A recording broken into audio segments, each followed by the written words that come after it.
A graça e a paz seja com todos, queridos. Quero pedir aos irmãos que abram suas Bíblias no livro de Esdras, capítulo 10. Nós iremos dar sequência nessa série de mensagens que temos pregado expositivamente nesse livro. Já estamos indo para o final e há muitas informações que o Senhor falará aos nossos corações hoje, mediante o texto. Nós iremos pregar, irmãos, do verso de número 5, Esdras capítulo 10, do versículo de número 5 até o versículo de número 9. Mas para respeitarmos o contexto daquilo que estava acontecendo e facilitar a nossa compreensão, o nosso entendimento, nós iremos ler desde o versículo de número 1.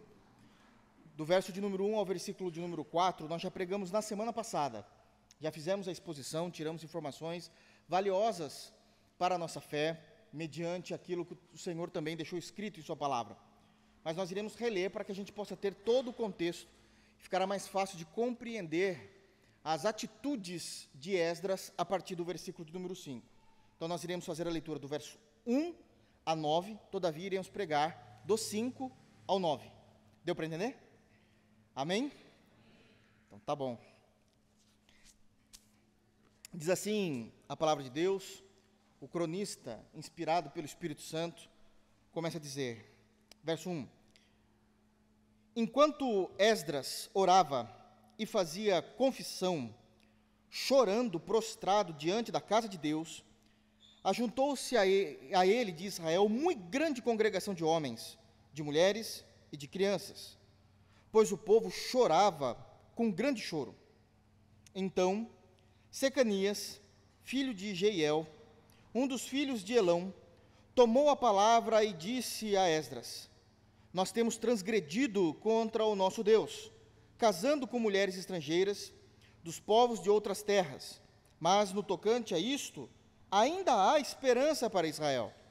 Agora, pois, façamos aliança com o nosso Deus, de que despediremos todas as mulheres e os seus filhos, segundo o conselho do Senhor, e o dos que tremem ao mandado do nosso Deus, e faça-se segundo a lei.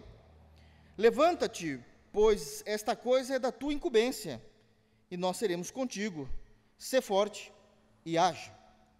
Então Esdras se levantou e ajuramentou os principais sacerdotes, os levitas e todo Israel, de que fariam segundo esta palavra, e eles juraram. Esdras se retirou de diante da casa de Deus e entrou na câmara de Joanã, filho de Eliacibe, e lá não comeu pão, não bebeu água, porque pranteava por causa da transgressão dos que tinham voltado do exílio. Fez-se passar pregão por Judá e Jerusalém a todos os que vieram do exílio, que deviam ajuntar-se em Jerusalém, e que, se alguém em 3 dias não viesse, segundo o conselho dos príncipes e dos anciãos, todos os seus bens seriam totalmente destruídos, e ele mesmo separado da congregação dos que voltavam do exílio. Então, todos os homens de Judá e Benjamim, em 3 dias, se ajuntaram em Jerusalém. No dia 20 do mês 9, todo o povo se assentou na praça da casa de Deus, tremendo por causa destas coisas, e por causa das grandes chuvas. Amém. Feche teus olhos, vamos orar. Soberano Senhor, nós estamos felizes de estarmos diante de Ti. Prestamos a Ti o nosso louvor, adoramos o Teu santo nome através de cânticos que engrandecem a Tua majestade, a Tua pessoa. Nos submetemos, Senhor, à autoridade da Tua palavra, e agora iremos Te adorar ao ouvi-la. Fala aos nossos corações, conduz, Senhor, todo o sermão no poder do Teu Espírito Santo. Fala aos nossos corações, transforma tudo aquilo que precisa ser transformado dentro de nós. Nos dê, Senhor Deus, sabedoria que vem dos céus para entender a Tua palavra. Abra os olhos de nossos corações e do nosso entendimento, para que possamos contemplar as maravilhas da Tua lei. Enche-nos de alegria, Pai, porque este é um motivo de alegria. Podemos livremente sentarmos, adorar o Teu santo nome e aprender de Ti. Nos conduza, Senhor, em todas as coisas. No santo nome de Jesus é que nós oramos. Amém. Irmãos, estamos caminhando já para o final desse livro importantíssimo. Então nós temos aqui já as últimas palavras daquilo que o Espírito Santo de Deus estava ensinando ao povo do Reino do Sul, que tinha retornado até então da Babilônia depois de 70 anos de cativeiro. Os irmãos precisam trazer aqui a lembrança e a memória que esse é o povo que, depois de ter ficado 70 anos em cativeiro na Babilônia, vem os persas, tomam o Império Babilônico, destrói o Império Babilônico, vai fazer com que todo o reinado, todo o império, o rei saia do seu trono. Entra Ciro, agora sentado no trono, dominando todas as coisas. A Babilônia caiu.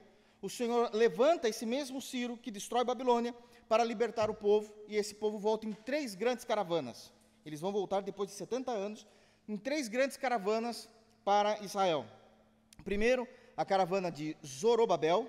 Em segundo lugar, a caravana de Esdras, que nós temos aqui. Em terceiro lugar, a caravana de Neemias, totalizando aí mais ou menos um total de 92 anos.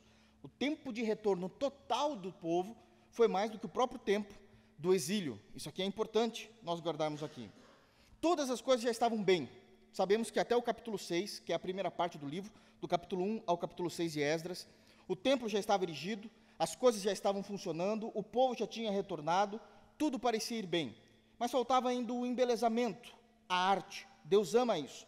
A partir do capítulo 7 até o capítulo 10, que é a segunda parte do livro, aparece o protagonista que dá o nome a esse livro, Esdras. Ele só vai aparecer no capítulo 7, apresentado como um homem de Deus, sacerdote e agora líder civil do povo, governador do povo, fazendo eles retornarem e cuidando do povo uma vez que chega em Jerusalém, em Israel, e começa a embelezar o templo à medida que Deus pede para que o templo seja embelezado, para que eles possam adorar a Deus. Deus tem um lugar que lhe agrade da forma como Deus tinha instituído. Já trabalhamos todos esses pontos, mas no início do capítulo 9, acontece uma frieza espiritual com o povo, e o povo volta a pecar. O pecado principal do povo é que esse povo, que agora já estava morando em Israel, morando naquela grande nação que Deus tinha feito com que eles retornassem da Babilônia, eles não expulsaram os povos que estiveram ali durante aqueles 70 anos, e começaram a contrair matrimônio com aquelas mulheres, os povos de Deus, ou as mulheres de Deus, contraindo matrimônio com aqueles homens pagãos, e isso era uma afronta, uma quebra do mandamento de Deus descrito lá, em Êxodo, também descrito em Deuteronômio. Então Deus vai julgá-los. Quando Esdras vê isso acontecendo, Esdras entra em pranto. Esdras entra, de fato, em pranto, e ele começa, então, a orar incessantemente a Deus, no capítulo 9, para que Deus perdoasse o povo e que não sobreviesse novamente sobre o povo tamanho juízo e tamanho castigo. Esse aqui, então, é o cenário que nós temos diante de nós no capítulo 9. Entra-se o capítulo 10, e aí nós já temos aqui uma percepção grandiosa daquilo que falamos na semana passada. O capítulo 9 inicia-se informando que o povo de Deus estava em pecado. Então, existe uma oração de Esdras no capítulo 10, inicia dizendo que todos eles estavam arrependidos diante de Deus. E aí tiramos algumas lições importantes. No versículo de número 1, nós falamos que a oração intercessória é um tipo de oração que o Senhor sempre ouve. Falamos isso claramente. Esdras orou, intercedeu pelo povo, e o povo agora, agido, movido pelo Espírito Santo, se achega até diante de Deus, porque Deus ouve orações intercessórias. Nós devemos continuar orando por pessoas, por parentes, por situações. Intercedam, intercedam. Deus ouve orações. Ainda no versículo 1, destacamos uma outra lição, onde esse povo, em arrependimento, volta à sua vida com Deus. Então, em arrependimento, eles reconhecem a necessidade deles se voltarem a Deus. É isso que diz no versículo de número 1 ainda, que juntando-se a ele, o Israel de Deus, todo o povo, agora, voltam-se pedindo perdão. Ainda no versículo 1 tiramos uma terceira lição, que avivamento só é provocado pelo próprio Deus. A igreja não provoca avivamentos, não há modelos que nós podemos formatar dentro de uma igreja local, não há nada que possamos fazer para provocar um avivamento. O que nós podemos fazer é orar. O que nós podemos fazer é orar. Mas quem traz o avivamento para uma igreja local ou para uma nação, para o seu povo, é o próprio Deus. No versículo de número 2, nós vemos agora Secanias, um homem que surge do meio do povo, leigo, não é líder, não faz parte de nenhuma família real, não faz parte de nenhuma família importante, mas é um crente em Deus. e ele surge no versículo de número 2, representando agora todo o povo. E ele vai trazer uma palavra. E isso é extremamente importante no livro, porque até então, nessa segunda parte do livro, as únicas pessoas que tinham falado era o rei da Pérsia, Artaxerxes, e isso por meio de carta, e somente Esdras estava falando até então. Agora surge alguém leigo, mas cheio de Deus, cheio do Espírito Santo, trazendo uma palavra ao povo e trazendo uma palavra a Esdras, consolando o coração de Esdras, acalentando o coração de Esdras, e ele representa então todo o povo. E isso também é muito importante quando nós olhamos no versículo de número 2. No versículo de número 3, um outro ponto importantíssimo que também precisamos prestar atenção, um retorno à santidade. No capítulo 9, todo o povo de Deus estava em pecado. No capítulo 10, no versículo 3, agora eles estão retornando a uma vida de santidade. É a maneira como eles falam, expurgando o pecado diante deles. Eu quero ler com os irmãos novamente o versículo 3, porque nós vamos precisar dele para entender a partir do versículo 5. Dizendo, isso aqui palavras de Secanias, inspirado pelo Espírito Santo. Agora, pois, façamos aliança com o nosso Deus, de que despediremos todas as mulheres e os seus filhos, segundo o conselho do Senhor e dos que tremem ao mandado do nosso Deus, e faça-se segundo a lei de Moisés. Então aqui é um retorno à santidade, expurgando o pecado no meio do povo. No versículo de número 4, agora existe uma palavra de ânimo, direcionada diretamente ao coração de Esdras. Uma palavra de ânimo, direcionada ao líder. E isso era extremamente necessário, visto que ele estava prostrado o tempo todo na escadaria do templo, já era de noite, estava frio, sabemos isso por causa do contexto que já foi falado aqui, e o templo já estava fechado, porque os serviços dos judeus se encerravam ao pôr do sol, nada mais estava acontecendo, mas ele estava prostrado, de joelhos, diante das portas do templo, orando, intercedendo pelo povo, clamando por misericórdia, o tempo todo, e nessa oração intercessória, o Espírito Santo de Deus agiu, trouxe um avivamento ao coração de todo Israel. Eles se curvaram também em adoração juntamente com Esdras. Levanta-se Secanias traz uma palavra ao povo, dizendo que vão expurgar o pecado, e traz uma palavra ao coração de Esdras, dizendo, levanta-te, pois esta coisa, você percebe que ele é leigo, lembra que nós falamos disso na semana passada, até a maneira dele tratar, pois esta coisa, está falando da liderança, da responsabilidade ministerial dele, é de tua incumbência, nós seremos contigo, sê forte e age. E aqui ele termina então falando essa palavra ao coração de Esdras. Amém? Então, tudo isso nós já trabalhamos na semana passada. A partir de agora, nós vamos ver a ação e a reação de Esdras mediante essa palavra. E vamos ter que entender os princípios teológicos e doutrinários, visto que hoje é um culto de doutrina, vamos precisar, então, entender o que foi que moveu o coração de Esdras a agir dessa forma. E eu quero dizer que o mesmo Deus de Esdras é o nosso Deus. Por isso, todos os princípios doutrinários que que validaram a ação de Esdras, são doutrinas que devem validar as nossas ações diante de Deus e diante dos homens. Amém? Dito isso, vamos então ao sermão. Versículo de número 5. Prestem bem atenção. Secanias trouxe então uma palavra de ânimo no versículo de número 4 a Esdras, e aqui começa então a reação de Esdras mediante a palavra de Secanias. Versículo de número 5 diz: Então Esdras se levantou e ajuramentou os principais sacerdotes, os levitas e todo Israel, de que fariam segundo esta palavra. E eles juraram. Existe uma ação maravilhosa aqui de Esdras, já vindo e advindo de uma lição importantíssima, e essa eu preciso que vocês anotem, guardem no coração de vocês. Em primeiro lugar, uma primeira lição de destaque no versículo de número 5. As atitudes sábias de um homem diante de um momento de pecado. As atitudes sábias de um homem diante de um momento de pecado. Não era esse o contexto? Israel, no capítulo 9, não estava todo em pecado. Ele não orou uma oração intercessória. Deus não levantou todos aqueles homens e se ajoelharam juntamente com Esdras no templo durante toda a noite, reavivando o coração do povo. E não apenas isso. Do meio do povo, Deus suscita um homem leigo, mas cheio do Espírito Santo, Secanias, para falar ao povo, no versículo 3, para falar a Esdras, no versículo de número 4. Agora existe uma atitude, uma reação de Esdras a essa palavra. Ele escuta Secanias e ele vai agir mediante o que Secanias falou. E ele vai fazer isso porque ele entende que Secanias estava sendo usado pelo Espírito Santo. É por isso que ele vai tomar uma atitude mediante aquilo que Secanias estava falando. E eu quero aqui, juntamente com vocês, analisar três destaques dessa atitude de Esdras mediante a palavra de Secanias. E isso é extremamente importante, porque tudo isso é baseado na lei de Deus. Olha como inicia o versículo de número 5. Então, Esdras se levantou. Porque até então, ele estava ouvindo tudo o que Secanias estava falando, ainda ajoelhado, chorando diante do templo. O que é que estava acontecendo? Qual era a cabeça? Se nós estivéssemos lá espiando, qual era o cenário que estava diante de nós? Secanias falando para o povo, Secanias falando para Esdras, mas Esdras não está olhando para ele.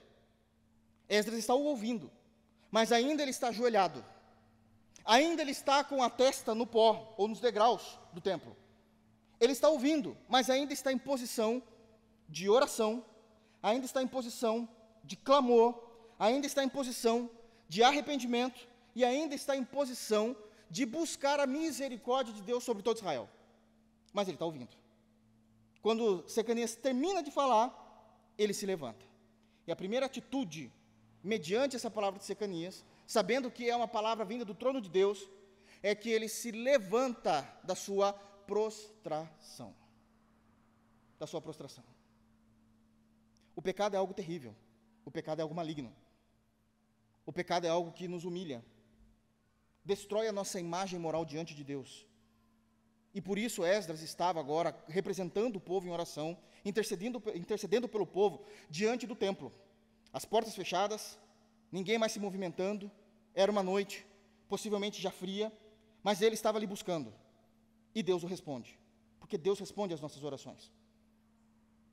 Ainda que o pecado seja terrível e grande, ele sabe que ele precisa tomar uma atitude, porque é isso que é ouvido da parte de Deus para Esdras. É isso que foi falado no versículo de número 4. Esdras, você já orou, você já pediu perdão, você já intercedeu. Existe uma liderança ainda que não foi tirada de você, porque os dons e as vocações de Deus são irrevogáveis. Você precisa se levantar, você precisa agir, você precisa fazer. Se levanta. Ele sabe que é Deus falando com ele. E ele se levanta da sua prostração. Porque por mais que o pecado nos derrube, nós ainda precisamos estar sensíveis à voz de Deus. Ainda hoje, há muitos irmãos entre nós que Deus pode usar como Secanias. A diferença é que ele não virá com uma nova revelação. Esses irmãos trará uma palavra de Deus já escrita na sua escritura para os nossos corações. Nós podemos ser Secanias na vida das pessoas, como também devemos estar abertos a ouvir pessoas que são Secanias para a nossa vida e levantarmos do momento de prostração. A grande questão é que hoje, ao entendermos isso como igreja da nova aliança, é que nós precisamos nos levantar baseado na palavra de Deus. Na antiga aliança, Secanias trouxe uma palavra de Deus a Esdras. Na nova aliança, a palavra de Deus já está na tua mão. Basta você lê-la. Toda a nossa atitude, diante de qualquer situação, mas eu não quero abranger isso, todas as situações. Nós precisamos abranger o que o texto fala. Toda a nossa atitude, mediante ou diante um momento de pecado, deve ser regido pela palavra. E por que é que deve ser regido pela palavra? Porque toda a nossa vida é regida pela palavra. Mas especificamente falando do pecado, precisa ser regido pela palavra, porque senão nós mesmos nunca iremos nos perdoar pelo que fazemos. Se nós amamos a Deus, conseguimos contemplar a beleza da santidade de Deus, da soberania de Deus, da pureza de Deus, nós não conseguimos erguer os nossos olhos ao Senhor novamente, depois de um pecado. Mas não é isso que a palavra de Deus, para os nossos corações, fala a respeito disso. Então nós precisamos agir, se levantar do momento de prostração, mediante o que as Escrituras nos dizem,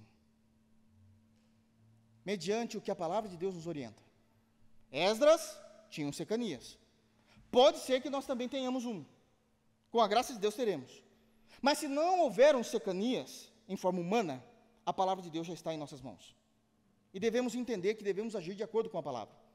Eu quero falar um pouquinho com vocês aqui o porquê é que Esdras se levantou de algo tão pesaroso, que o tinha jogado de joelhos diante do templo de Deus. E eu quero então examinar aqui alguns textos importantíssimos com vocês, a respeito de nossa reação como igreja da Nova Aliança, mediante uma situação de pecado. Eu queria que os irmãos abrissem no profeta Isaías. Nós vamos ler bastante hoje, irmãos, como sempre temos feito. Profeta Isaías, capítulo 38. É um texto extremamente conhecido da igreja, porque é o capítulo que vai falar que Deus vai anunciar, e no mesmo capítulo, curar o rei Ezequias. Os irmãos sabem muito bem dessa história, em que Deus dá mais 15 anos de vida ao rei Ezequias. Então, Isaías, capítulo 38. Se os irmãos abrirem aí, os irmãos vão perceber que do verso de número 1 do capítulo 38, até o versículo de número 8, já tem um resumo do que aconteceu pelo profeta Isaías, em que o profeta ele é levantado por Deus para anunciar a Ezequias, para ele colocar em ordem toda a sua casa, porque Deus o levaria. Mas Ezequias, ele vai orar ao Senhor, e ele pede clemência ao Senhor, de tal maneira que Deus ouve a sua oração, e não apenas Deus ouve a sua oração, como lhe dá mais 15 anos de vida. Esse é o contexto do capítulo 38. Existem textos da Sagrada Escritura que vão trabalhar isso com mais detalhes, tanto em Reis como em Crônicas. Em Isaías está mais enxuto essa informação. Mas, aqui dos versos 1 até o versículo de número 8, tem essa passagem, que o Senhor então fala que vai levá-lo, ele clama e Deus dá 15 anos a mais de vida. A partir do versículo de número 9, possivelmente está aí na sua Bíblia, que agora já curado, Ezequias ele vai glorificar a Deus. Ele vai adorar a Deus, compondo um hino de adoração a Deus pela cura. E ali ele vai expressar os seus sentimentos. E uma das coisas que sempre precisamos ter em mente como crentes em Jesus, é que todo o hino, todos os hinos, inclusive os salmos, aliás, com certeza os salmos, que são hinos, todos eles estão carregados, todos os hinos escritos na Bíblia, e assim deveria ser os hinos modernos também, estão carregados, revestidos de doutrina. Eles cantam teologia, eles cantam a fé, eles cantam o bojo doutrinário daquilo que se é crido. Em um determinado momento desse cântico, a partir do versículo 16, eu quero ler com vocês já na metade do hino. Ele vai dizer algo importantíssimo a respeito de como é que se vive uma situação ou uma vida com Deus depois do pecado. Prestem atenção no que está escrito aqui. Versículo 16. Senhor, aqui ele está cantando isso a Deus. Senhor, por estas disposições, que disposições? Isso aqui é importante. Pelas tuas misericórdias que o Senhor derrama sobre o teu povo, pelo perdão dos pecados, pela graça que nos alcança. Então essas são as disposições de Deus, ok? Então ele está dizendo assim, Senhor, por estas disposições tuas vivem os homens, porque se não fosse a misericórdia, se não fosse a graça, se não fosse o perdão. É por essas disposições que vivem os homens. E inteiramente delas depende o meu espírito. Ele se lança e se humilha diante de Deus. Portanto, restaura a minha saúde e faze-me viver. 17. Eis que foi para minha paz que tive eu grande amargura. Tu, porém, amaste a minha alma e a livraste da cova da corrupção, porque lançaste para trás de ti todos os meus pecados.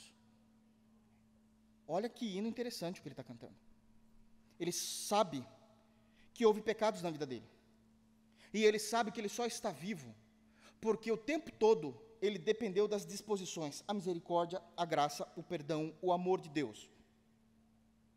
É só assim que pode existir, porque senão não tem como a gente se manter vivo, se manter existindo. E aí no versículo 17 ele vai dizer algo interessante. Quando ele diz, eis que foi para mim a paz, é que ele entende que a soberania de Deus está no controle de tudo. Nós precisamos entender isso aqui. A soberania de Deus não é somente diante ou em alguns momentos específicos da história. A soberania de Deus é que constrói a história. A soberania de Deus é que faz a história. E nessa soberania, até mesmo o momento mau que ele passou, porque até então Ezequias não estava sabendo de nada. Um belo dia, bate na porta dele o profeta Isaías. Profeta, tudo bem, quer tomar um café? É melhor mesmo. Tem um cafezinho pronto aí? Não, tem. Aqui no palácio sempre tem. Está sentado? Tá. Então, coloque em ordem da sua casa que você vai morrer. É Deus que quer te levar mesmo. Não é uma notícia gostosa de se ouvir. Porque foi no seco. Foi direto. Ele não estava esperando isso. Ele estava bem. Mas você vai morrer. E como é que a gente lida com isso? Eu amo um Deus maravilhoso. A oração de Ezequias é uma oração real, dizendo assim, Senhor, até onde eu consigo entender, eu estou vivendo em santidade diante do Senhor. Eu sei que eu tenho meus pecados, como qualquer um tem, mas estou vivendo bem diante de Ti. Eu estou Te servindo, e o que eu recebo de Ti é a morte. A nossa moral não entende isso. Na nossa moral, a gente diz assim, eu sou digno de vida. Mas Ezequias não faz isso. Ele vai clamar, como qualquer cristão, como qualquer crente. Senhor, tenha misericórdia. Deus teve. E acrescentou a ele. E o que é que ele faz com esse momento difícil da vida dele? Com essa notícia que ele teve? Ele canta essa notícia. E ao cantar essa notícia, ele traz a teologia por detrás dessa notícia no versículo 17. Eis que foi para mim a paz que eu tive grande amargura. De alguma forma que nós não conseguimos entender, nos momentos difíceis da nossa vida, é Deus o tempo todo que trouxe aquele momento mau. Para trabalhar em nosso coração, a fim de que nós tivéssemos paz com Deus. Não tente entender, a gente crê pela fé. Isso é doutrina. De alguma maneira que isso nos machuca, nos põe para baixo, nos dói. Irmãos, eu sou ministro do Evangelho, mas eu preciso ser sincero. Como é que um dia nós iremos reagir quando a notícia de uma doença terrível chegar até nós? Quando a perda de um emprego? Quando a morte de alguém querido? Quando os nossos planos de anos, muito bem planejados, não dão certo? É Deus. É Deus. E para nós não blasfemarmos contra Deus, precisamos estar muito alinhados à doutrina. E nós temos que falar, orar, cantar como Ezequias. Senhor, está doendo. Está machucando demais. De uma forma que eu não consigo entender. O Senhor está fazendo isso para que eu possa ter mais paz com o Senhor. Me ajuda. Me tira dessa. Porque Ezequias orou isso. Mas isso é ser crente. Isso é ser crente. E aí a gente vai pedir perdão, porque a gente fica perdido e começa a fazer algumas análises da vida, o que é que eu tenho feito, como que é, e tem que pedir mesmo, porque a gente é pecador. Só que a gente precisa se assegurar numa verdade também do versículo 17, o final dele. O Senhor nos livrou da cova da corrupção, isso é, de um mundo de pecados, porque lançastes, preste atenção nisso, para trás de ti, todos os meus pecados. Todos. A ideia de se lançar para trás é que Deus, Ele pode até se lembrar, porque Deus, Ele nunca vai se esquecer de nada. Mas Ele decidiu não ver mais esses pecados em nós por causa de Jesus Cristo. Então, o que sobra para Esdras fazer? O povo já pecou. O povo já transgrediu a lei. Mas o povo também já se arrependeu. Já se dobrou de joelhos diante de mim, ou diante de ti, Senhor. Agora a gente se levanta e continua. Porque o Senhor pegou todos esses pecados e lançou para trás do Senhor. Atitudes sábias diante de momentos de pecado. Jamais faríamos isso por nós mesmos. Nós só podemos fazer isso porque Deus falou que tem que ser assim. Deus falou. Eu já lancei esses pecados para trás. Continua. Sigamos. Caminhamos. Porque o que nos norteia, a nossa reação diante de uma vida ou de um momento de pecado, é o que a palavra de Deus diz: há perdão em Jesus. Aliás, Secanias falou isso: quanto a essa transgressão ainda há esperança para Israel, porque Deus é grande em perdoar, e Ele lançou para trás de ti. Ele lançou, e não olha mais para isso, não se lembrará mais disso, porque Ele decidiu assim. Eu quero trazer mais pontos doutrinários a respeito dessa compreensão e de por que nós precisamos nos levantar do nosso pranto, uma vez que o nosso coração contrito já pediu e buscou perdão, arrependimento em Cristo. Abram, por favor, em Salmos 119, o maior Salmos do Saltério, Salmos 119, e olha como é que o texto bíblico vai trabalhar com essa informação.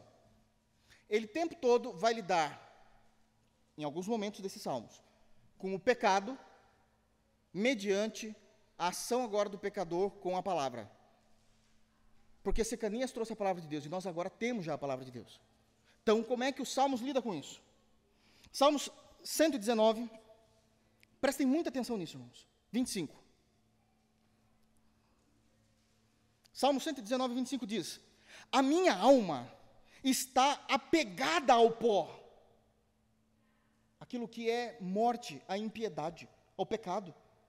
Ele sabe o momento em que está vivendo. A minha alma está apegada ao pó. Vivifica-me segundo a tua palavra.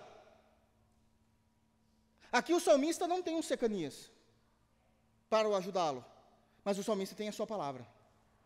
Tem a palavra de Deus. Me levanta, me restaura, segundo a tua palavra. Ele continua, versículo 26, olha só, a confissão de pecado, o arrependimento, 26.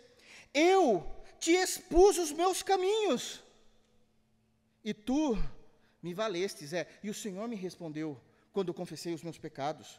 Ensina-me os teus decretos, mediante a palavra, continue caminhando.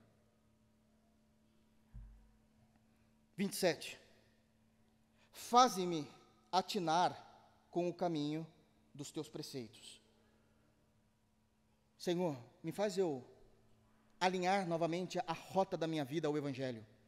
Me faz novamente a realinhar, a reavaliar a minha conduta no teu Evangelho. Achei os teus caminhos, reavaliei a rota. O que acontece agora? E meditarei nas tuas maravilhas. Porque eu reavaliei. Estou nos teus preceitos. Agora eu caminho. Ainda no Salmo 119, vamos lá para o versículo 105, que é algo mais importante do que isso. Lâmpada para os meus pés é a tua palavra, luz para os meus caminhos. Sabe por que Esdras se levantou ao ouvir a palavra? Porque ele estava se apegando no que a doutrina ensina a respeito disso. Eu já confessei, eu já chorei diante do templo, nos degraus do templo. O povo já chorou, o povo já foi avivado, não tenho que ficar mais prostrado. Deus já colocou todo esse pecado para detrás dele. Nós atinamos a nossa vida novamente diante das Escrituras. Caminhemos, caminhemos, caminhemos. Essa é a primeira ação, voltando lá para Esdras, da reação dele mediante a palavra de Secanias. Uma segunda reação, ainda dentro dessa lição que nós estamos falando, das atitudes sábias mediante um momento de pecado, Uma segunda reação que nós temos, ainda no versículo 5, diz: então Esdras se levantou e ajuramentou os principais sacerdotes, os levitas e todo o Israel. Prestem atenção no que está sendo dito aqui no texto. Ele vai chamar e vai falar para todos os sacerdotes, os que trabalham matando animais no templo, os levitas, os que trabalham no templo, não necessariamente na parte da matança dos animais, dos sacrifícios, mas ali em outras áreas do templo, e todo Israel. Bom, ele está falando todo mundo, então, não tem mais ninguém fora disso. Não tem mais ninguém fora disso. Para eles jurarem diante de Deus que vão fazer segundo esta palavra. Está no texto. Que palavra? A palavra de Secanias. Vai todo mundo se divorciar das suas esposas ímpias.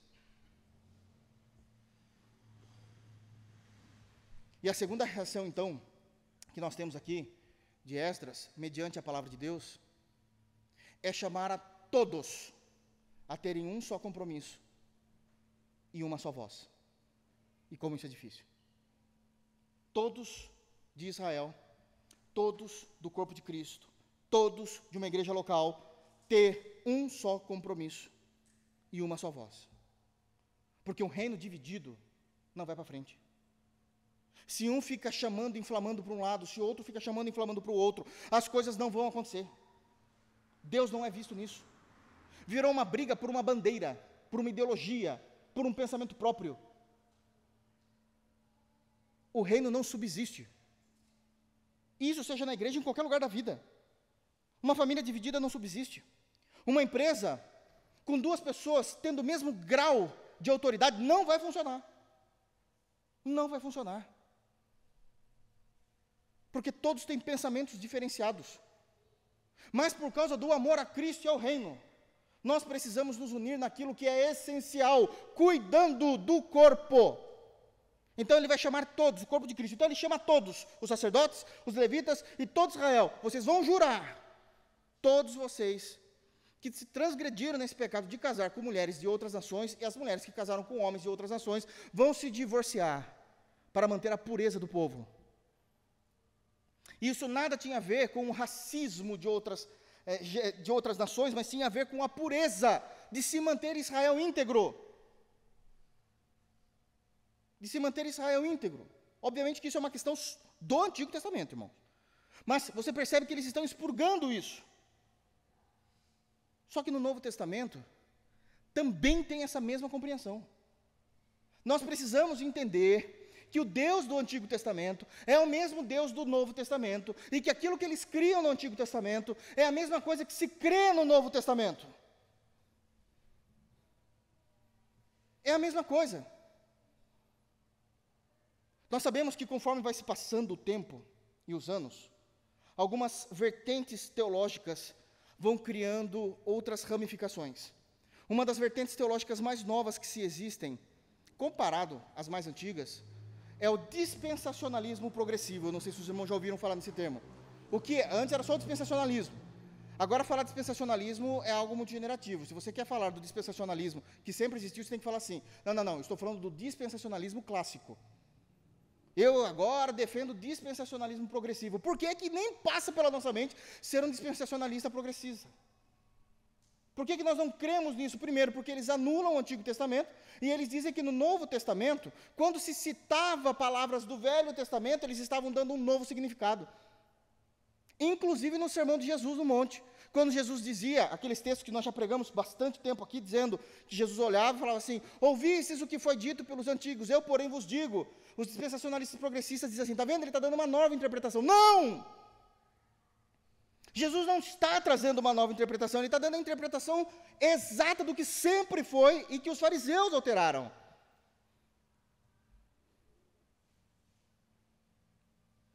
Quando Esdras toma a atitude de chamar todos os sacerdotes, quando Esdras toma a atitude de chamar todos os levitas e todo Israel de Deus, para juramentarem diante de Deus de Israel, ele estava fazendo aquilo que também é escrito no Novo Testamento.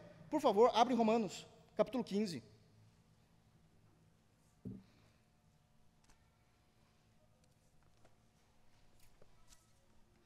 Romanos, capítulo 15, nós temos um texto importantíssimo disso. A igreja de Roma estava em discussão teológica, para variar. Quem é que compunha a igreja de Roma? Judeus, gregos e romanos. 3 nações. 3 nações. Vocês querem ter mais ou menos uma ideia do nível da discussão, do nível já, eu me refiro da profundidade e da extensão que esse problema trouxe? Vou dar um exemplo bem pequenininho para vocês. Imagina que eu, num dia, de querer ser muito brincalhão com vocês, eu chamo vocês, crentes em Jesus, batistas, reformados, e coloque juntamente com você um judeu ortodoxo, e tranco vocês 2 na sala. Está vendo? Você já não consegue nem imaginar como é que vocês vão conversar. Se tranque com um judeu, vocês falam, não, eu sou um crente, praticante em Jesus, ortodoxo, confessional. Comigo é tudo na base dos 5 pontos, dos 5 solas, da confissão de 1689, reformado da gema, e eu tranco junto com você um judeu, daqueles que todos os dias estão no muro da lamentação, com o cabelinho do lado aqui, numa sala. Se vocês conseguem imaginar o problema, imagina uma igreja composta de judeus, romanos e gregos. Os judeus com orgulho de dizer, a fé é nossa, os profetas são nossos, a lei é nossa. Os gregos estão dizendo assim, a sabedoria, a cultura é nossa. E os romanos estão dizendo assim, e o poder de tudo isso aqui é nosso. Como é que resolve isso? Só em Jesus. Só Jesus para resolver isso. Paulo está tendo um problema com a igreja de Roma. E ele vai dizer o seguinte no capítulo 15, a partir do versículo 1. Ora, nós que somos fortes, a ideia de maduros na fé. Ora, nós que somos fortes, devemos suportar as debilidades dos fracos. Prestem atenção, a doutrina. Isso aqui é doutrina. Isso aqui é Romanos, é doutrina pura. Nós que somos fortes, devemos suportar as debilidades dos fracos e não agradar-nos a nós mesmos. Pronto, isso já começa a dar taquicardia na gente. Como é que eu vou abrir mão de um direito que é meu? A resposta é por causa de Jesus e por causa do reino. Eu não faço isso, então você não pode ler o versículo 1 achando que você é o pessoal da parte de cima, os fortes. Você tem que ler achando que é o pessoal da parte de baixo, os debilitados da fé. E aceitar isso dói também. Aí Paulo continua, portanto, em nome de Jesus, prestem atenção, portanto, cada um de nós agrade ao próximo no que é bom para a edificação. Edificação do quê? Da igreja, do corpo. Cuidado com o que você fala, cuidado com a maneira que você age, cuidado com a briga que você quer comprar. Porque nós, como crentes, nós vamos fazer aquilo que agrada ao próximo no que é bom para a edificação.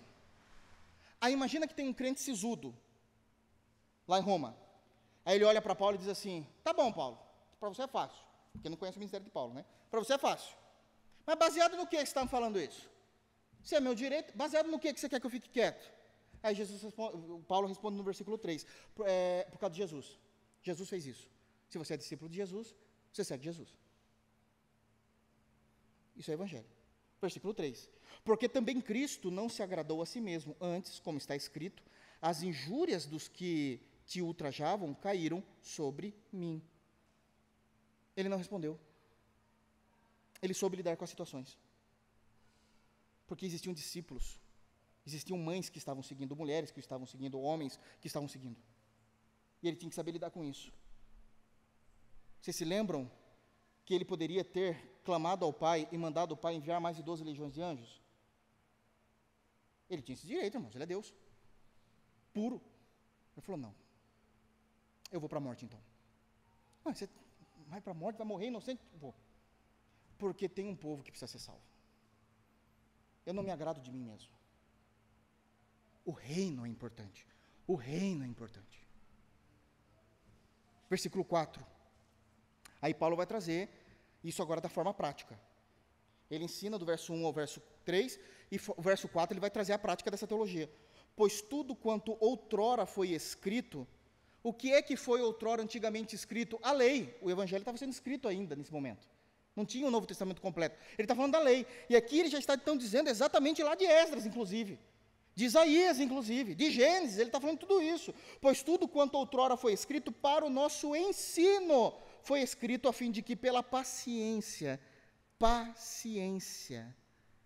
eu tenho que ter paciência, e pela consolação das Escrituras, eu tenho que ler as Escrituras, ler que as Escrituras estão mandando eu sofrer dano, e eu me consolar com isso. É só crente que consegue isso, por meio do Espírito Santo. Pela consolação das Escrituras tenhamos esperança. Ora, verso 5, agora prestem atenção.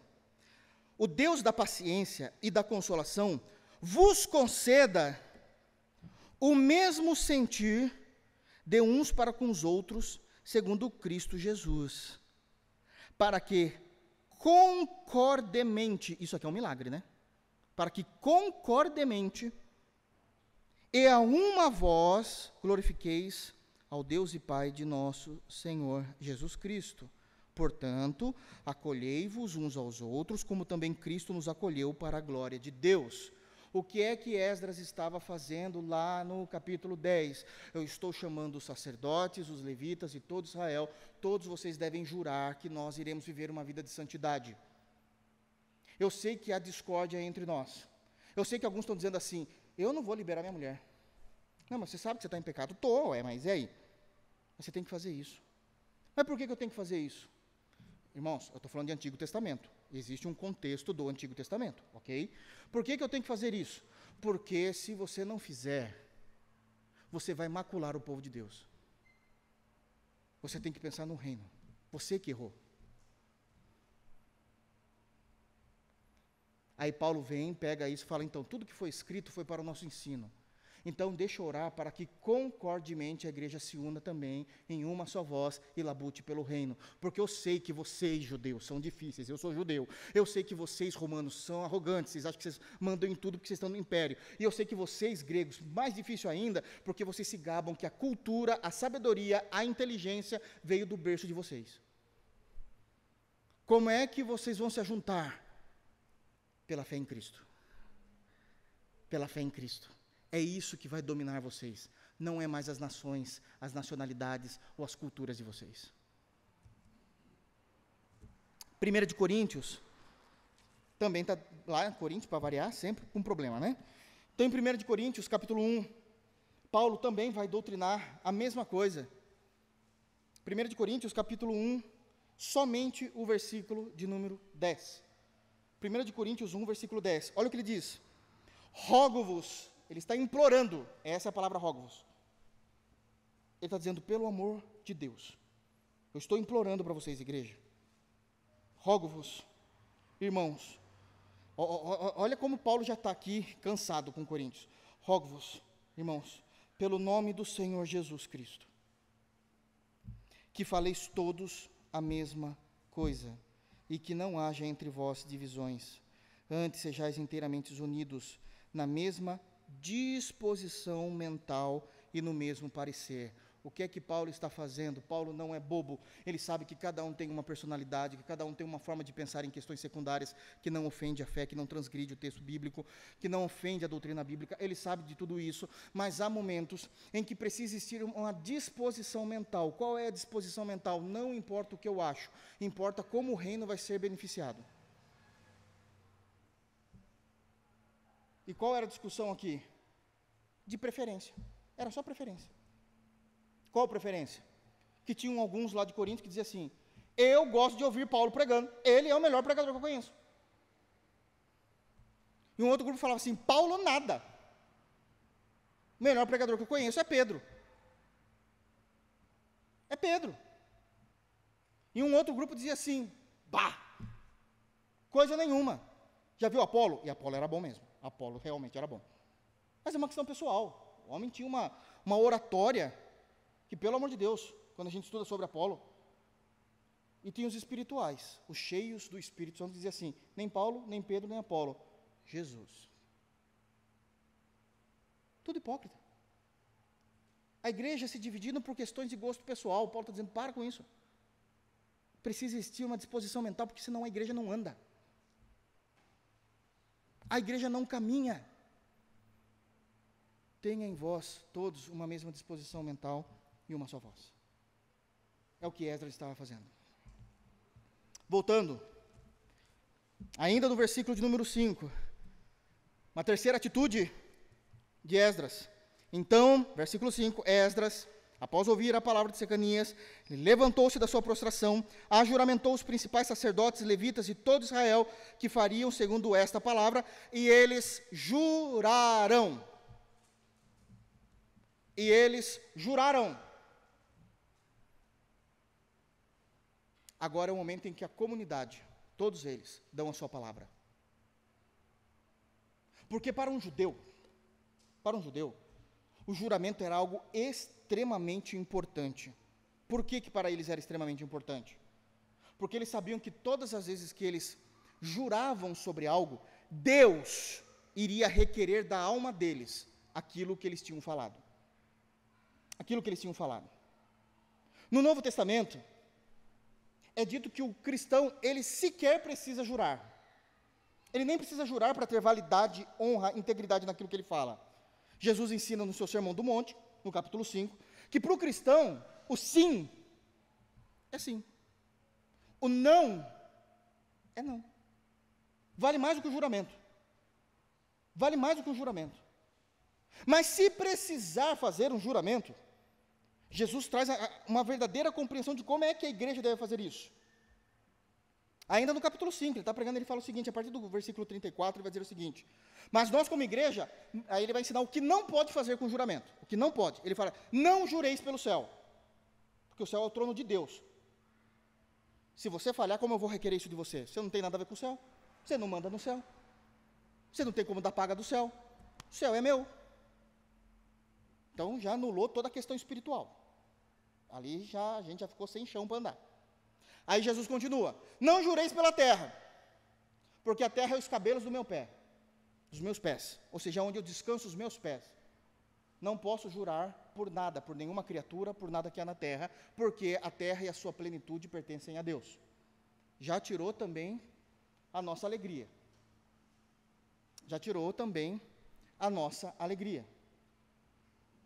Como o contexto era Israel ali onde ele estava pregando, e eles tinham orgulho, né, de serem judeus e tal, aí Jesus continua dizendo assim, não jureis por Israel também não. Não, mas nem por Israel? Não. Por que não posso jurar por Israel? Eu sou judeu, mas Israel é a cidade do grande Deus, não é seu também. Lembra-se que quem criou os judeus, Israel, foi eu que chamei Abraão, falei, vou tirar você da tua parentela, do meio do teu povo, e vou fazer de você uma nação. A nação é minha, não é sua. Você não pode jurar por nada lá, você não tem nada. Deus está mostrando a nossa miséria em todas as situações.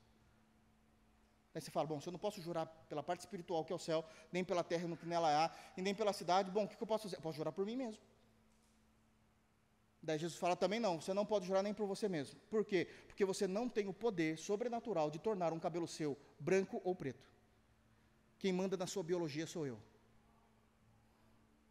Aí você fala, então eu não posso jurar por nada, não sobrou mais nada. E Jesus fala, tem sim. Então por quem que você jura? Por Deus. Porque Deus vai vir cobrar. Abram, Deuteronômio, por favor. Deuteronômio, capítulo 6. Isso já vinha lá da lei. Porque tem cristãos que erroneamente dizem, você não pode jurar por Deus. Isso é uma heresia. Por mais que eles não saibam do que estão falando, às vezes não é nem por maldade, eles estão pregando heresia.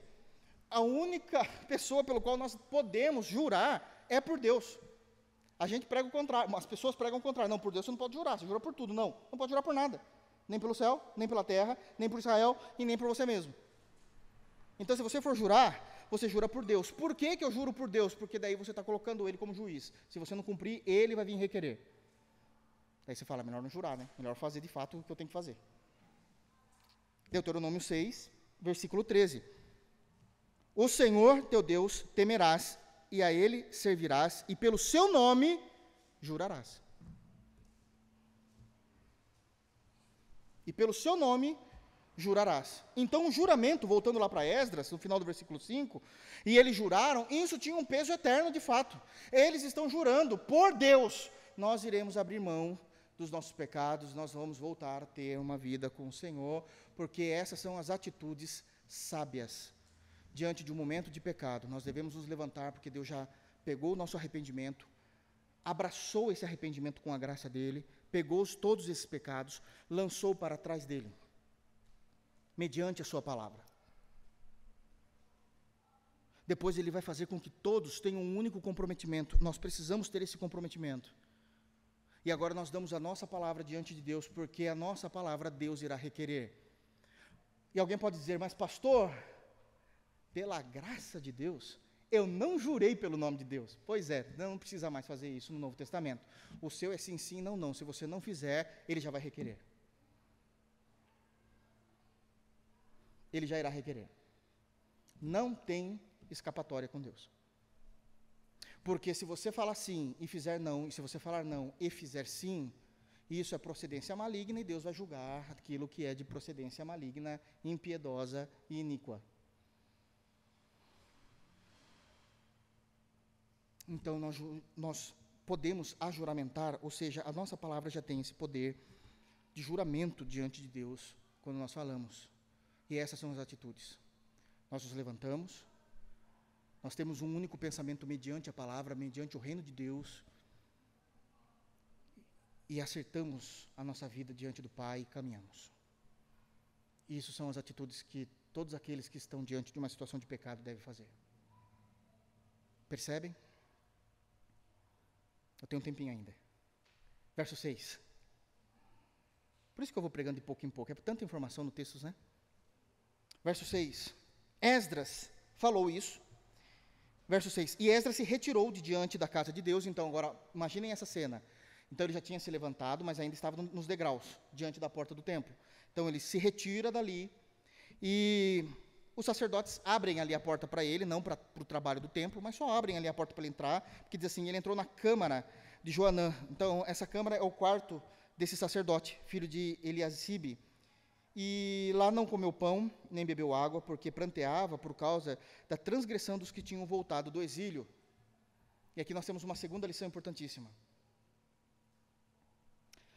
Esdras realmente é um grande professor. A oração e o clamor a Deus é para a vida toda. A oração e o clamor a Deus é para a vida toda. O perdão já tinha sido dado da parte de Deus, nós já vimos isso no texto. O povo já tinha se arrependido, já estava avivado, já tinha ajuramentado diante de Deus. Já estavam prontos pelo menos para juramentar, eles vão juramentar daqui a pouco, mas já estavam prontos para juramentar, já tinham ouvido. Sabe o que Esdras faz? Ele volta a orar. Por quê? Porque a gente é falho. E a nossa vida em Jesus precisa ser construída em cima de orar e vigiar. De orar e vigiar. Deus concedeu a graça, Deus concedeu o perdão, não se toca mais nisso, mas a gente precisa continuar orando e vigiando, porque o diabo, nosso adversário, está ao nosso redor, buscando a quem possa tragar, e se a gente der bobeira, ele pode fazer isso. Ele pode nos tragar de novo. Então ele volta a orar. Deus, o Senhor perdoou. Deus, o Senhor deu graça, mas tenha misericórdia, porque a gente já pecou mesmo, e pode ser que a gente venha a pecar de novo. Nos ajude a permanecer firmes, nos ajude a permanecer fiéis a Ti. A gente precisa orar e vigiar, continuar orando, e amanhã a gente ora de novo, e depois de amanhã, irmãos, a gente ora de novo, e até quando? Até o final da vida, a gente tem que ter vida de oração e de vigilância na palavra de Deus. Nós somos chamados a isso. A oração é o exercício mais básico da fé cristã. Como é que a gente vai querer fazer grandes coisas para Deus se nem orar? No nosso quarto a gente ora. Como é que a gente quer ajudar o reino de Deus se nem orar a gente ora? Se nem vigiar a gente vigia? A gente tem um dia como um amontoado de dias e vai vivendo, quando a gente vê já é segunda-feira de novo. Não! Tudo tem um propósito e todos os dias a gente está em oração diante de Deus. É por isso que Ele faz, Ele nos ensina que a oração E o clamor a Deus é algo eterno na vida cristã. Verso 7. Aliás, tem um ponto aqui importantíssimo no versículo 6. E por que também que ele está orando? Primeiro ele diz aqui que é pela transgressão. Mas também é porque ele se levantou, tomou uma atitude, mas agora ele vai tomar uma decisão. Atitude é uma coisa, agora tem uma decisão. E essa decisão vai ser falada a todo o povo. E essa decisão que ele vai falar, de fato, tem que ser uma decisão que está o tempo todo coberta por oração, por orientação divina. Versículo de número 7 e 8. Vamos ler os dois juntos? 7 e 8. Fez-se passar pregão por Judá e Jerusalém a todos os que vieram do exílio. Ou seja, está falando de toda a população que voltou da Babilônia. O que é pregão? Pregão é uma informação. Existiam pessoas que iam a mandato do rei, ou agora no caso dele como governador ali, civil, paravam em pontos específicos. A gente está falando de Israel. Israel é grande, né, irmãos? É uma praça, né? Então Israel é uma nação. Então essas pessoas iam em cada região, abria ali o decreto de Esdras e lia um determinado decreto dizendo isso aqui é válido a partir de agora. Isso é o pregão. Então, o que é que ele fez? Versículo 7. Fez passar pregão por Judá e Jerusalém, e a todos os que vieram do exílio, que deviam ajuntar-se em Jerusalém. Todo Israel deveria sair do interior, do subúrbio, e todo mundo ir para a capital. Imagina que todas as cidades do estado de São Paulo deveriam ficar vazias, e todo mundo ir para a grande São Paulo. É isso que ele está falando. Todo mundo vai ter que fazer isso. A Jerusalém. 8. E que, se alguém em 3 dias não viesse, segundo o conselho dos príncipes e dos anciãos, todos os seus bens seriam totalmente destruídos e ele mesmo separado da congregação dos que voltaram do exílio. E aqui nós temos uma terceira lição importantíssima do texto. Todos que estão na fé cristã, todos que estão na fé cristã, precisam se consagrar. Eu já vi muitas pessoas dizendo assim, não, eu preciso me consagrar, mas o pastor tem que se consagrar mais. Quem disse isso? Eu entendo que o pastor tem que se consagrar, que um diácono tem que se consagrar, que um dirigente de louvor tem que se consagrar aí. Mas isso não é algo nosso. A igreja precisa estar consagrada. A igreja precisa estar consagrada. Os irmãos de fé precisam estar consagrados. Os homens e as mulheres de Deus precisam se consagrar. E não apenas isso que está acontecendo. É uma chamada à consagração e com primazia. Prestem atenção, notem o que Esdras está falando aqui. É importante o texto. Não podemos fugir disso. E com primazia. Por quê? Porque arrependimento, santificação e pureza são primazias no corpo de Cristo. Por que são primazias? Porque ele está dizendo, no início do versículo 8, dizendo o seguinte, vocês têm 3 dias para chegarem aqui. Para quem mora perto, dá para sair no 3º dia, depois do meio-dia. Estou lá, dá tempo. No 3º dia, depois do meio-dia, faz o almoço, come, pega ali a estradinha de terra, é tudo terra lá, e está de boa. Mas para quem é de longe, já tem que sair no 1º dia. Em suma, o que está acontecendo na vida desse povo judeu? Não importa quais são os seus compromissos, não importa a agenda que vocês tinham, não importa o que vocês tinham para fazer. A consagração a Deus tem que ser a prioridade na vida do crente. A gente para tudo o que está fazendo para se consagrar a Deus. A gente sai da onde tiver que sair para se consagrar a Deus. Porque se não houver consagração na vida de homens e mulheres de Deus, não tem porquê existir. Não tem porquê de sermos crentes em Deus, na linguagem atual, de sermos cristãos. Não tem porquê. É prioridade. Vocês têm 3 dias. E com certeza Esdras colocou 3 dias porque sabia que era o tempo mínimo que dava para sair da onde, talvez do extremo norte ou do extremo sul, e chegar em Jerusalém, que é a capital. Parem tudo. Porque consagração é primazia na vida do povo de Deus. E eu vejo homens e mulheres de Deus dizendo o seguinte, vai virar o ano, Está chegando próximo a virada do ano, em algumas situações, aí eu me consagro. Não, é hoje. Semana que vem, não, é hoje. Deixa eu passar por esse período de provas. Não, é hoje. Provas mesmo, faculdade. É muito difícil. Então quer dizer que tiver prova, está liberada a doutrina. Arrebenta. Deixa passar essa certificação lá na empresa. Essa ISO 9000 está me matando. Não, é hoje. É prioridade. É prioridade. Porque esse é o primeiro mandamento. A gente ama a Deus acima de tudo isso, inclusive. É acima da ISO, acima das provas. Acima da virada do ano. É hoje. Nós precisamos apresentar diante de Deus, com juramento, mostrando o nosso arrependimento, a nossa santificação e a nossa vida de pureza. Hoje. Eu vou começar a ler a Bíblia hoje. Termina a frase, hoje. É hoje que você vai ler. Eu vou começar a ter vida de oração hoje, irmão. Hoje. Hoje. Pastor, e se eu não fizer isso? Olha, o que eu estou afirmando é bíblico, por isso eu tenho autoridade para falar. Haverá punição de Deus. E depois a gente não entende. Onde Deus estava? Com certeza não estava no quarto, porque você não estava orando, né? Mas Ele estava lá, você que não estava. Aonde Deus estava? Deus estava no mesmo lugar de sempre, sentado no seu alto e sublime trono. É você que não entrou lá com confiança diante do trono da graça, de acordo com Hebreus 4,16. Mas Ele estava lá. Onde Deus estava no mesmo lugar quando Ele estava vendo o seu filho sendo punido na cruz. Ele estava lá. Nós é que não estávamos. Isso é muito sério. Essa terceira lição nos ensina que existe uma punição.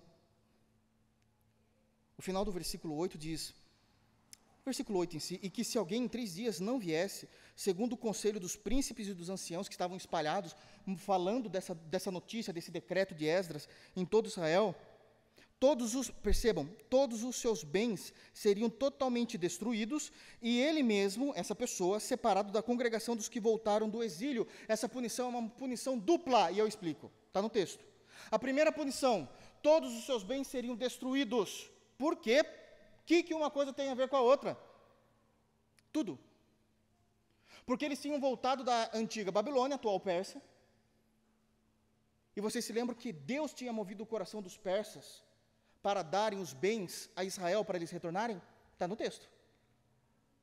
Todos os bens que eles tinham ganhado como bênção de Deus. Se não ganhou do pessoal da Babilônia, ganhou do pessoal da Pérsia, que Deus também moveu o coração. Se não ganhou do pessoal nem da Babilônia nem da Pérsia, ganhou como bênção de Deus sobre a vida deles, que Deus derramava bênção sobre Israel.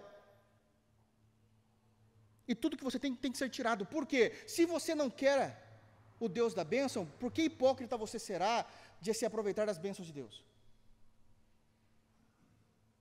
Se você não quer se consagrar ao Deus da bênção, você só quer usar as bênçãos de Deus? Você não é digno disso. Isso é hipocrisia. Que seja destruído. Viva do zero. Construa a sua vida sem Deus nesse mundo. É fácil usufruir da bênção de Deus, da graça de Deus, da misericórdia de Deus, mas não agir como Deus quer que a gente haja. É fácil. A segunda punição, agora sim, final do versículo 8, e essas mesmas pessoas, da qual perderam tudo como juízo de Deus, eles serão separados da congregação dos que voltaram do exílio, ou seja, do povo de Deus, de Israel. Qual é essa separação? Tem 2 tipos de separação. Primeiro, eles sairiam do ambiente urbano, se a gente pode dizer assim, né? Urbano de Jerusalém, ou de Israel, e iriam viver fora da cidade com os leprosos, mesmo sendo são. E lá no meio dos leprosos, você vai se tornar leproso, porque lepra é altamente contaminável, ainda mais nesse período da história. Ou então, se você não voltar para os leprosos, ir morar com os leprosos, você vai voltar para a extinta Babilônia, atual Pérsia, como escravo. Mas essas duas questões, elas estão apontando para uma realidade espiritual. Primeiro, que a lepra está significando que você é pecador. Porque a lepra, na Bíblia, tem um significado espiritual de ensino ao povo de Deus de pecado. Mas se você não viver junto com os leprosos, você vai voltar para a antiga Babilônia, atual Pérsia, nesse momento da história. O que é a Babilônia? É o povo da apostasia. Você é um apóstata. Você não se consagrou a Deus. Você diz que é crente. Você fala que você é evangélico. Mas você é um apóstata. Porque você não se consagra. Essa será a punição. Não irá mais usufruir da bênção de Deus e será lançado para fora do povo. Seja para viver com os leprosos, seja para voltar para a Babilônia, seja para você ser considerado um pecador, seja para você ser considerado um apóstata. Não há para onde correr, nós precisamos diariamente nos consagrar diante de Deus. Versículo 9. Eu preciso terminar esse versículo 9 com vocês, é muito sério. Porque eu quero trazer uma palavra de consolo para o seu e para o meu coração. Verso 9. Então todos os homens de Judá e Benjamim, em 3 dias, se ajuntaram em Jerusalém. No dia 20 do mês 9, todo o povo se assentou na praça da casa de Deus, que era onde exatamente Esdras estava orando ali perto dos degraus, tremendo por causa destas coisas e por causa das grandes chuvas. Em quarto lugar, uma lição maravilhosa. Há temor no coração de todos os que temem a Deus. Há temor no coração de todos os que temem a Deus. O versículo 9 nos ensina notoriamente que não houve falatório, não houve lamúria, não houve reclamação, não houve confronto de ideias. Mas como que eu vou abrir mão? 3 dias, eu tenho coisa para fazer, oh, Deus que espere. Não houve nada. Nós vamos. E todas essas pessoas estavam lá, dentro de 3 dias. Porque no meio do povo de Deus tem que haver temor.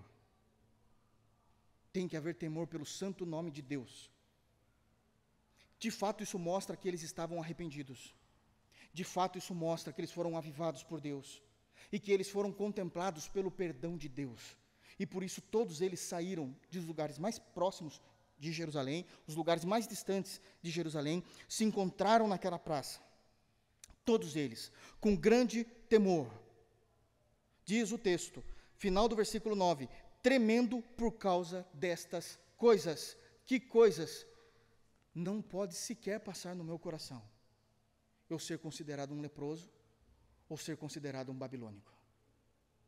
Eu não quero ser mais visto por meu Deus como um pecador e não quero ser mais visto pelo meu Deus como um apóstata.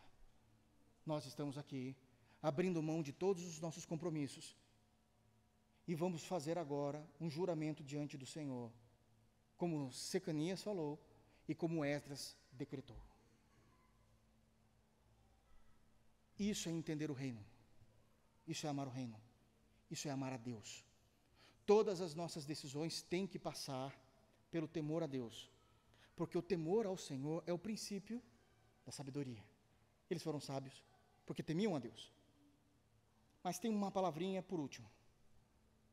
No final do versículo 9 diz que eles não estavam tremendo só por causa disso, de serem considerados pecadores e apóstatas, mas por causa das grandes chuvas. E alguém pode dizer, o que é que no meio de tudo isso tem chuva no meio? É um filme, não é?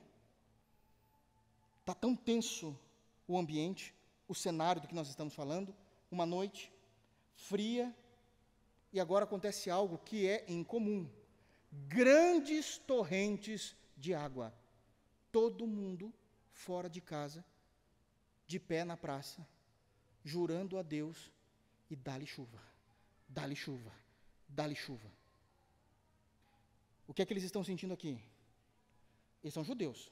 Se tem uma coisa que eles estão acostumados é com calor intenso. Não estão acostumados a ficarem molhados.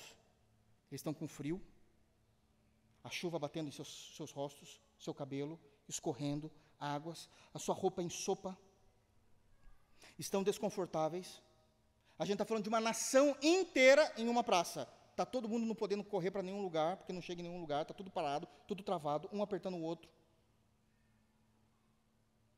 Porque aqui eles têm dois problemas. E eu explico. O primeiro problema é um problema interno, e o segundo problema é um problema externo. O problema interno é o problema do pecado, que faz deles iníquos numa visão espiritual, numa perspectiva espiritual, e eles já estavam ali, então, demonstrando que eles não queriam mais ter esse problema interno com Deus, o problema do pecado. Mas o segundo problema é um problema externo, e é a chuva. E a situação em que eles estão ali com frio, molhados, desconfortáveis, não tendo para onde ir, porque ninguém está perto de sua casa, à noite, gélida, diferente de tudo aquilo que eles estão acostumados, mostra para eles a miséria que eles estão e como eles precisam da graça de Deus. Deixa eu explicar isso agora melhor para vocês. Tem horas que uma grande chuva é só uma grande chuva. É mês de chuva, está chovendo. Tem horas que grande chuva é só uma grande chuva. Mas tem horas que a gente precisa, e aqui eu quero chamar a atenção de vocês e eu encerro. A gente vai ler um negócio aqui ainda importantíssimo. Tem horas na nossa vida que a gente precisa contemplar os acontecimentos com a lente de Deus. Se eles estivessem, cada um nas suas casas, espalhadas em Israel normalmente, aquilo era só uma chuva mesmo. A chuva ia cair de qualquer forma. Mas como eles estavam na praça, com frio, todo em sopa, molhado, não tendo para onde ir, para onde correr, aquilo tem que ser visto com as lentes de Deus. Vocês se lembram que nós falamos no início desse sermão? Que Deus é soberano sobre tudo. Aquela chuva estava caindo exatamente no momento que Deus queria que caísse, em cima de quem Deus queria que caísse, para mostrar o quanto eles são miseráveis diante de Deus, precisando inclusive de uma cobertura para se proteger. Há momentos que nos trazem desconforto, tristeza, têm que ser vistos como uma ação de castigo, mas de amor de Deus sobre nossas vidas. Aqui mostra a miséria deles. Eles tinham casa, Deus tinha abençoado eles, e eles não estavam usufruindo disso. Muitas vezes Deus nos deu recursos, nós não aproveitamos disso, fizemos mau uso disso e agora estamos em misérias. Espirituais eu me refiro, misérias diante de Deus, nos mostrando a nossa miséria. E precisamos contemplar isso. Sabe por que nós sabemos que isso aqui, essa chuva, essa grande chuva, foi colocada no texto, narrada, porque veio da parte de Deus? Porque a Bíblia nos ensina isso. Eu quero fazer uma última leitura com os irmãos, Lamentações. Lamentações de Jeremias, capítulo 3. E aí a gente encerra. Mas eu preciso que vocês saiam daqui conhecendo essa doutrina de que Deus usa, cria. Eu estou deixando claro aqui para vocês. Deus, Ele usa, como também Deus cria momentos terríveis na nossa vida, porque Ele nos ama. E essa chuva para eles não era somente uma chuva, mas era um ensino de Deus de suas misérias. Por si só, eles não conseguiriam se cobrir de uma chuva. Jeremias, ele era um profeta muito ríspido, no sentido de firme naquilo que falava, forte. Como diria os jovens hoje, batia pesado naquilo que falava. Mas quando ele ia embora e entrava na casa dele, ele chorava sozinho, para não mostrar isso, porque ele era um profeta, o povo estava em pecado, eu preciso ser firme, mas lá no quarto dele, sozinho, ali ele se debruçava e chorava diante de Deus. O capítulo 3, a partir do versículo 22, ele está clamando a Deus por misericórdia ao povo também, a mesma coisa que Esdras está fazendo, dizendo para que Deus tenha misericórdia do povo, mas ele sabe que tudo o que está acontecendo com o povo, inclusive o mal, é da parte de Deus, inclusive as tragédias é da parte de Deus. E ele diz assim no versículo 22 em diante, vamos ler comigo. Ele está orando isso, ele está se lamentando com choro isso. As misericórdias do Senhor são a causa de não sermos consumidos. Nós só estamos aqui ainda porque Deus teve misericórdia de nós hoje. Porque as suas misericórdias não têm fim. renovam-se a cada manhã. Grande é a tua fidelidade. A minha porção é o Senhor, diz a minha alma, portanto, esperarei nele. Sabe como é que ele está cantando isso? Com choro. Porque a misericórdia de Deus é que está mantendo ele vivo, o povo vivo, porque o povo está debaixo de terrível angústia, perseguição, sofrimento e escravidão. E ele está falando de misericórdia. A misericórdia não é que Deus livrou essas pessoas do castigo, a misericórdia é que Deus está livrando o povo no castigo. Está tratando com o povo no castigo, ainda a gente está vivo. Ele poderia falar, a minha porção, ou a nossa porção, é a lei, os profetas, Jerusalém, já não tem mais nada. A única coisa que nós temos é Deus. Já foi tirado tudo de nós. Aí ele continua, versículo 25, prestem atenção, bom é o Senhor. Ele poderia estar falando exatamente o que os crentes da modernidade falariam, cadê Deus? Cadê Deus? Eu faço tão bem para Ele, eu dizimo, estou na igreja, estou no culto. Esse povo está vivendo, me perdoa a expressão, o inferno na terra. Jeremias no seu quarto está orando a Deus, dizendo assim, bom é o Senhor. Porque ele sabe que tudo o que ele tem é mais do que ele merece. Ele está trabalhando esse contexto, é o contexto que Esdras está apresentando ali na grande chuva. Bom é o Senhor para os que esperam por Ele, para a alma que o busca. Bom é aguardar a salvação do Senhor, porque Ele sabe que naquele momento parece que está tudo terrível. A gente aguarda. E isso em silêncio, sem lamúria, sem murmúrio. Tem que ser crente ou não tem que ser crente, irmãos? Tem que ser crente ou não tem? Pelo amor de Deus, só eu sofro lendo isso aqui? Ele continua, verso 26. Olha o conselho que ele dá para os jovens, que sabe que os jovens muitas vezes são mais impenitentes. Assente-se solitário, versículo 27 ainda, não é bom? É para o homem suportar o jugo na sua mocidade. Ele está dizendo assim, já aprenda isso na juventude, para que você possa ser um homem maduro quando chegar na fase adulta. Igualzinho os jovens de hoje, né?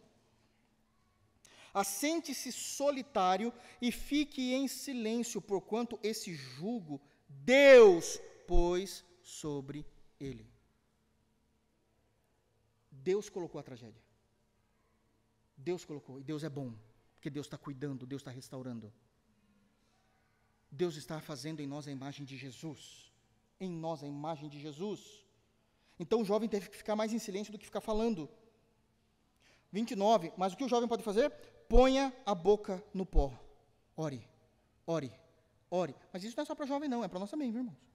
Isso aqui se estende para nós também, tranquilamente. Doutrina é para todo mundo. Talvez ainda haja esperança. Ele falou a parte teológica, agora vem a parte prática.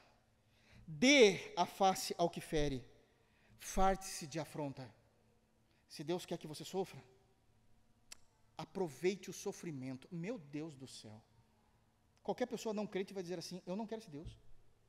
Olha o que Ele me oferece. Fartar-se da afronta é, já que você está nela, viva ela. Aprenda nela. Contemple Deus nela. Seja um bom aluno para que você não sofra mais ainda.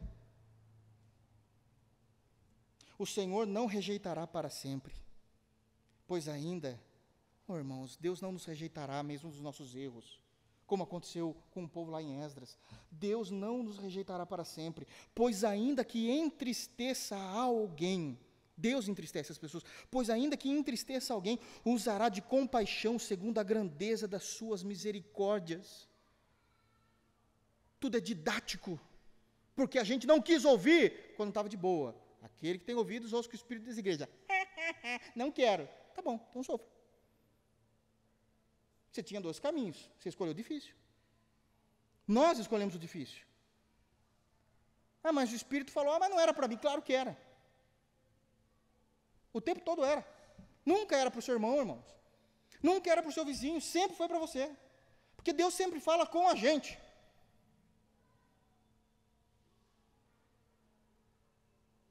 Deus fala com a gente. 33, porque não aflige, presta atenção nisso, porque não aflige nem entristece de bom grado os filhos dos homens. Deus não é mórbido. Morbidez tem a ver com Deus ser, em sua natureza, doentio, de desejar ver os seus filhos sofrendo, e Deus não é sórdido, aí é com o outro, a sordidez é sempre com o outro,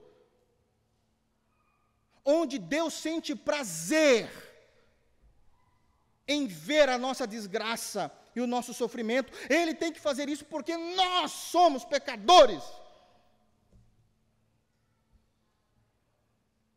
Ele não está fazendo isso de bom grado, ele queria o melhor caminho. Olha, eu estou avisando, quem tem ouvidos, ouça. Mas você não ouviu. Aí eu tentei, você não ouviu de novo. Eu tentei, você não ouviu de novo.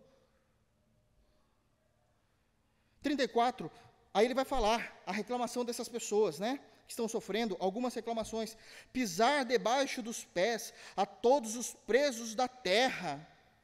Ele está dizendo assim, Deus está vendo que estão nos pisando, Ele não está fazendo nada. Continua, 35, perverter, olha aqui, a gente é arrogante mesmo, né? A gente está sofrendo, está falando muitas vezes isso. Perverter o direito do homem perante o Altíssimo. Que direito? Tudo é graça. Eu sei que tem pessoas que querem perverter os nossos direitos diante de Deus, é verdade. Terceiros que querem perverter.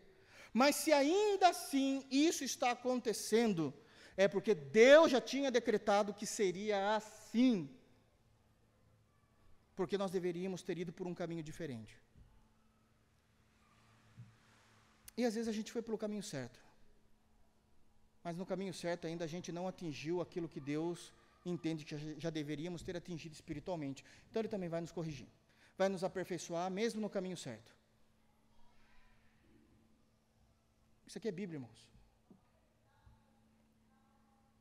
36, subverter o homem no seu pleito, ou seja, você vai subverter o direito daquela pessoa a clamar no momento do seu pleito. Não veria o Senhor, agora Jeremias está dizendo, você acha que Deus não veria isso? Se alguém de fato te estivesse pisando sem que Ele pedisse, se alguém estivesse de alguma forma subvertendo o seu direito sem que Ele visse, Deus está vendo tudo isso. Se Ele não fez nada é porque é Ele que está fazendo. Versículo 37, olha isso, irmãos. Quem é aquele que diz, e assim acontece, quando o Senhor não o mande? Sabe aquela pessoa que fez algo contra você? E aconteceu? Te prejudicou? Sabe por que aconteceu? Porque Deus decretou que fosse assim. Quem é que pode dizer algo e fazer algo sem que Deus tenha dito, isso mesmo, vai acontecer? Deus é soberano em tudo. Ele está formando o caráter de Jesus em nós. Pastor, tem uma palavra de fato de ânimo? Tenho. Seja um bom aluno. Escute, creia e aplique. Nós vamos sofrer menos. Quem é, versículo 37, aquele que diz, e assim acontece, quando o Senhor o não mande? Vocês lembram da resposta de Jesus a Pilatos? Pilatos estava achando que estava com a bola toda, ímpio, iníquo. Olha para Jesus, inocente, e diz, você sabe que eu tenho direito de te prender e de te soltar. Você lembra da resposta de Jesus? Não, você não tem esse poder nenhum. Aliás, você não teria poder nenhum se não viesse do meu Pai. Eu vou morrer porque o meu Pai decretou que eu morresse, não porque você quer que eu morra. Ele está aplicando o versículo 37, isso é viver o Evangelho. Acaso, versículo 38, acaso não procede do Altíssimo tanto o mal como o bem? Só que esse mal não é de bom grado, é porque Ele está nos disciplinando. 39, a gente vai ficar bravinho com essas doutrinas, aí a gente vai dizer o seguinte, o profeta já está provendo, aliás, o Espírito Santo está falando isso aqui. Com certeza é o que mais o Espírito Santo ouve nesses momentos de dificuldade da vida. Por que, pois, se queixa, ó homem vivente? Porque a gente está reclamando, cadê Deus? Deus não está vendo? Deus não está vendo que eu estou orando? Deus não está vendo que eu estou batendo? Meu Deus do céu, eu vou desanimar, assim eu vou abrir mão. Você acha que isso é ser crente, né? Aí o Espírito diz o seguinte, ei, o que você está se queixando? Queixe-se cada um dos seus próprios pecados. Por que você não queixa do seu pecado? Por que você não queixa quando você não deu ouvidos à palavra? Por que você não queixa quando você estava cometendo aquele pecado? Por que você não se queixa da sua frieza espiritual? Por que você não se queixa quando você passou meses sem orar? Meses sem jejuar? Meses sem ler as Escrituras? E o único louvor que saía da sua boca era aos domingos, quando você se encontrava em comunhão, mas nunca louva a Deus quando está em casa. Não há um único cântico da sua garganta, só quando está em comunhão com os irmãos. Queixe-se disso, e não do mal de Deus que recai sobre você. Queixe-se cada um dos próprios pecados. E termino no versículo 40. Esquadrinhemos os nossos corações, os nossos caminhos, e provemo-los e voltemos para o Senhor. O que ele está dizendo? A situação está difícil, está contrária, as ondas vão balançar ou vão virar o seu barco. Vão, Senhor. Antes de reclamar, esquadrinhe seu coração. Veja de fato quem você é antes de reclamar. Queixa dos seus pecados. Conseguiu identificar? Consegui, Senhor. Agora volte-se para Deus. A melhor forma de anteciparmos os momentos ruins da nossa vida é: seja crente. Aquela chuva estava demonstrando exatamente isso. Uma chuva forte, mostrando as suas misérias, dizendo: se vocês fossem crentes, vocês teriam aquilo que é básico da vida humana, um teto sobre suas cabeças numa noite fria. Que Deus nos abençoe, que nos faça refletir nesse sermão, e que o Senhor nos guarde no santo nome de Jesus. Amém. Vamos ficar de pé?